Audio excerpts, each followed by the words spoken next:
করেন যে আমরা ভারতের আশ্রিত বা করদ রাজ্যে পরিণত হয়েছি। বিষয়টা এমন ছিল না, তারা অনেকটা বাড়তি কথা বলতেন।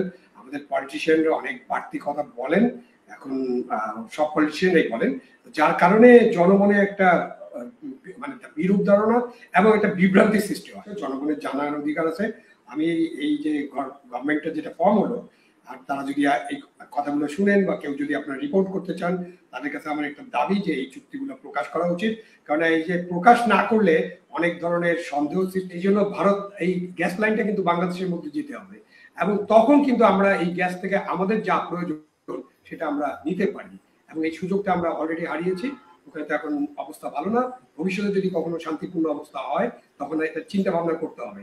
যে কারণে কিন্তু আফগানিস্তানে এতদিন ধরে যুদ্ধ হচ্ছে। আমার মনে হয় না যে এত দ্রুত ভারত তার কোনো পলিসি হয়তো চেঞ্জ করবে, তাদের সময় লাগবে।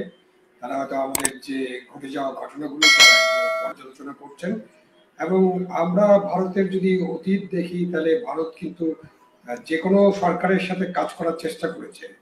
আপনি বঙ্গবন্ধুকে হত্যা করার পরে যে সরকার এসেছিল সেই সরকারের সাথে ভারত কাজ করেছে।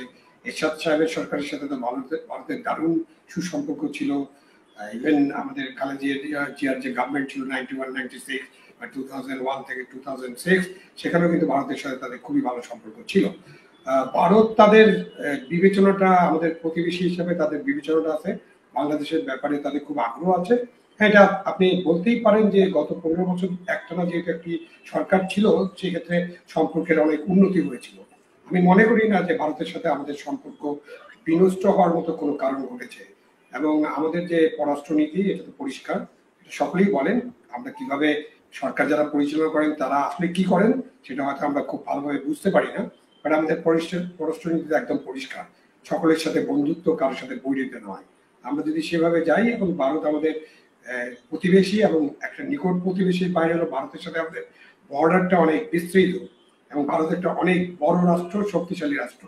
সুতরাং ভারতের সাথে বাংলাদেশের যে সরকার হবে, যেই সরকার থাকুক, আজকে ইন্টারিম গভর্নমেন্ট হবে, হয়তো একদিন নির্বাচন হবে, এরপর একটা নির্বাচিত সরকার আসবে, তো সব সময় ভারতের সাথে আমাদের রিলেশনটাকে ভালো রাখা, এটাকে উন্নয়ন করা, এবং ভারতের সাথে আমাদের যে সমস্ত নেগোসিয়েশন দরকার সেই নেগোসিয়েশন গুলা ইফিসিয়েন্টলি করা, এবং আমাদের যে স্বার্থ, এই স্বার্থগুলোকে ভালো মতো বিবেচনা করে তাদের সাথে আলাপ আলোচনা করে আমাদের স্বার্থ সুরক্ষা করা, এগুলো যে কোনো সরকারকে করতে হবে।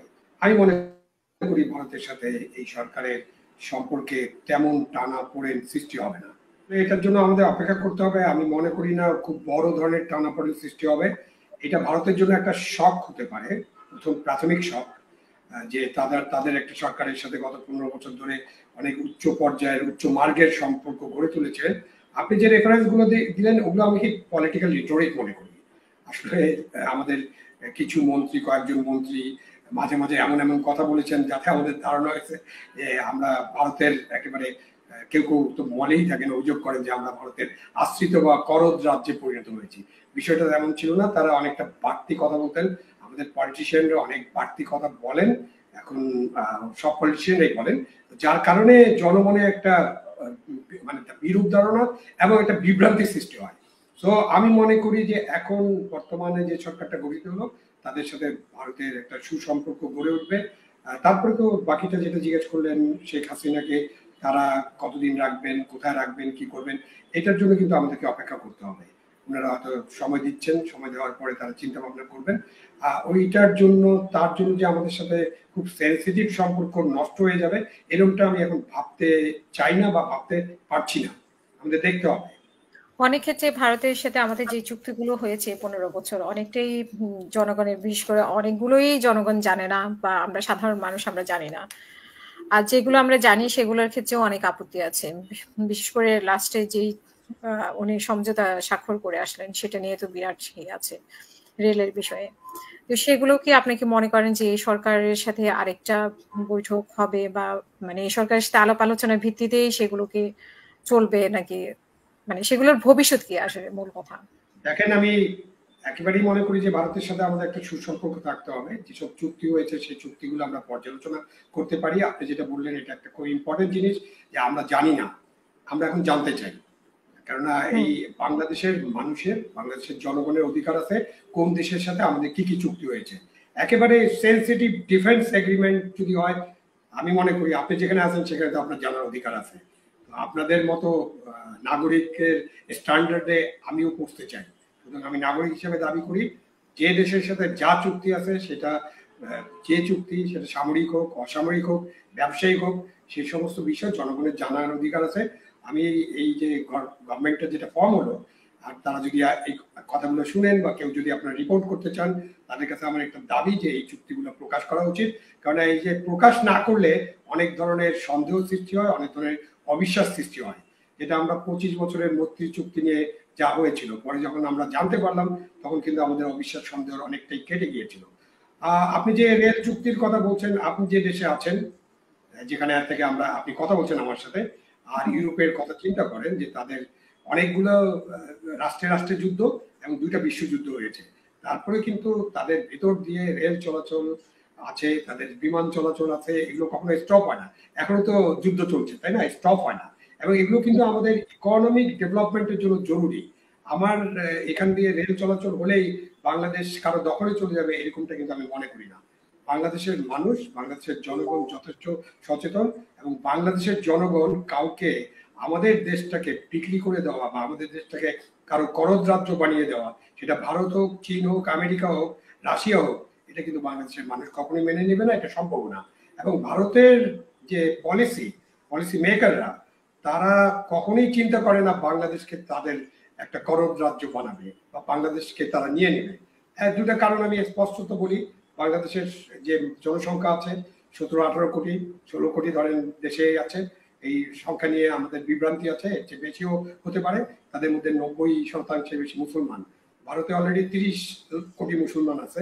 তো সুতরাং তারা আরো 17 কোটি মুসলমান তাদের রাষ্ট্রে যোগ করতে তারা নিশ্চয়ই চাইবেন না, চাওয়ার কোনো কারণ নেই। আমি আপনাকে স্পষ্ট বলি, এখানে যারা ভারতের কার্ড করেন, আমার কথা যারা শুনছেন তারা যদি মনোযোগ দিয়ে শুনেন, এটা তাদেরকে বিশ্বাস করতে হবে। Never ever they will take us, number 1। Number 2 হলো ভারতের যে স্বার্থটা কি, ভারতের স্বার্থ এখানে বিজনেস করা, এটা চীনের স্বার্থ বিজনেস করা, এবং চীন অনেক বিজনেস করতেছে এখানে। যখন চীন বিজনেস করে বা অন্য কোনো দেশ বিজনেস করে, এবং আমাদের তো ইউরোপ আমেরিকার সাথে অনেক বিজনেস আছে, তখন কিন্তু আমরা কথা বলি না। আমরা একটা ভারত কার্ড রাজনীতিতে প্লে করতে চাই। এই সরকারের উচিত হবে এই কার্ডটারও একটা স্বচ্ছতা আনা, সবাই জানুক যে কি আছে। সুতরাং আমি মনে করি না। এবং তাদের আরেকটা স্বার্থ হলো যে তাদের যেহেতু 7 সিস্টার এবং আসামে যাতায়াতটা তাদের জন্য খুবই কষ্টকর, চিকেন নেক দিয়ে যেতে হয়। এটা বিস্তারিত আলোচনা নাইবা করলাম। এখানে তাদের যে ইকোনমিক লস হয় সেটা তারা আমাদের মধ্য দিয়ে যদি ট্রানজিট হয় বা আমাদের যদি ট্রান্সশিপমেন্ট করে, সেটা তাদের জন্য সহজ হয় এবং আমরা সেখান থেকে অর্থ উপার্জন করতে পারি। সেজন্য আমি একটু আগে নেগোসিয়েশনের কথা বলছিলাম, আমাদের স্বার্থ রেখে অক্ষুণ্ণ রেখে আমরা কিভাবে নেগোসিয়েট গুলো করতে পারি, তার সাথে আমরা যুক্ত করতে পারি পানির বিষয়গুলো। সুতরাং একটা আরেকটার সাথে কিন্তু ইন্টার রিলেটেড। এবং আমি আপনাকে এটাও বলতে চাই, আজকে বলতে চাই যে এই যে গ্যাস নিয়ে আমরা অনেক কথাবার্তা বলেছি অতীতে, আপনার আরাকান রাজ্যে যে গ্যাস তেল আছে সেটা যদি কোনো বিদেশি কোম্পানি, এবং মানে বার্মার, তারপর এখন মায়ানমারে কিন্তু এই অ্যাবিলিটি নাই যে তারা এই গ্যাস উত্তোলন করবে এবং এটাকে কারোর কাছে বিক্রি করবে। আমি আপনাকে একদম স্পষ্ট জানাতে চাই, ওখান থেকে যদি গ্যাস উত্তোলন করতে হয় এবং তেল উত্তোলন করতে হয়, কোনো আইওসি যদি ওখানে যায়, তারা যদি এখানে ইনভেস্ট করে, তাদেরকে এই গ্যাস তেল কোথাও না কোথাও বিক্রি করতে হবে। সেই বিক্রির জায়গাটা হলো ভারত।